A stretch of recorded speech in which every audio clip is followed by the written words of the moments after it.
Hi, this is Adrian, and in this video, I'm going to cover the definitive checklist that you need to have to avoid common private property buying mistakes like most of the other first-time private property buyers.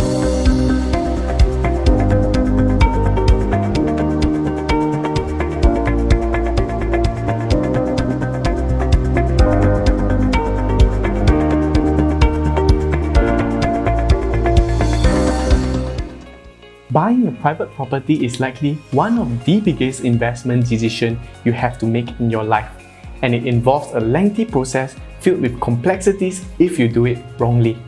Having this checklist will not only put you a step ahead in the planning process, but also potentially saving you costly mistakes before you take your first plunge into the private property market.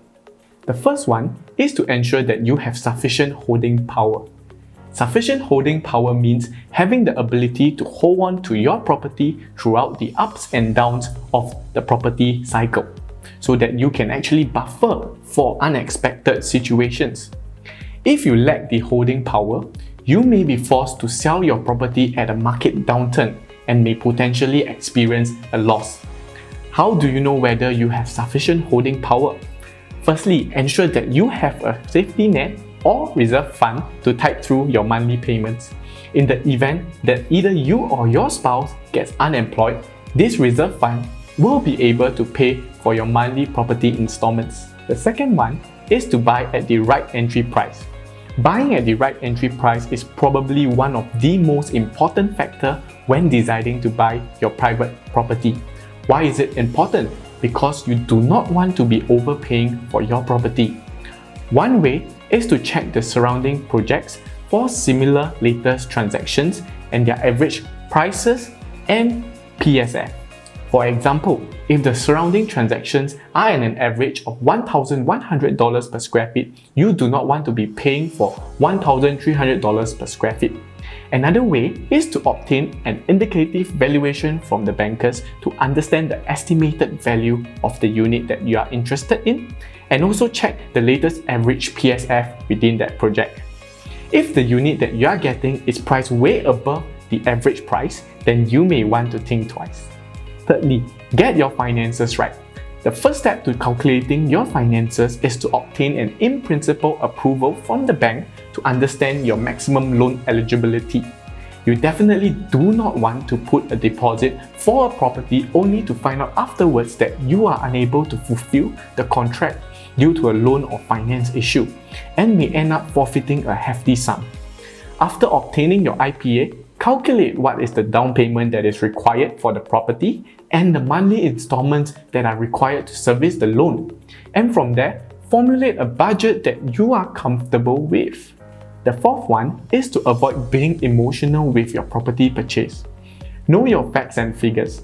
Don't be influenced by your peers into thinking that buying a private property for the lifestyle or investment is the best way forward for you and your family. One way to avoid buying a property with emotions is to be crystal clear with your priorities. Are you buying this property for your own stay or investment objectives? If you are buying for your own stay, other factors may be more important than just pure profit or loss, such as your preference within a certain location, proximity to amenities, and also good school for your kids. But if you're buying for an investment objective, then you want to scrutinize into the profitability factors of your decision and put on the thinking cap of a property investor. Lastly, avoid overstretching your finances. It may be tempting to spend more to buy a bigger size room or one with high-end finishings, but be prudent and do so within your means. Take into account your own personal commitments such as insurance payments, personal monthly expenses or child expenses on top of servicing these monthly property installments. One thing that I do for my clients is to also plan out worst case scenarios and also stress test their finances. For example, we understand that interest rate may fluctuate from time to time. You should use an interest rate that is higher than the market interest rate to estimate your monthly installments to ensure that you are still comfortable with the monthly installments in the event interest rates rise. So this is the definitive checklist that you should go through as a first-time private property buyer. Just to recap, they are ensuring that you have sufficient holding power, buy at the right entry price, get your finances right, avoid being too emotional, and lastly, avoid overstretching your finances. So here's the good news. If you would like access to a free property coaching program where you will learn a lot from me and you do not need to pay a single cent, all you have to do is click below, submit, and I'll reach out to you with regards to your enrollment.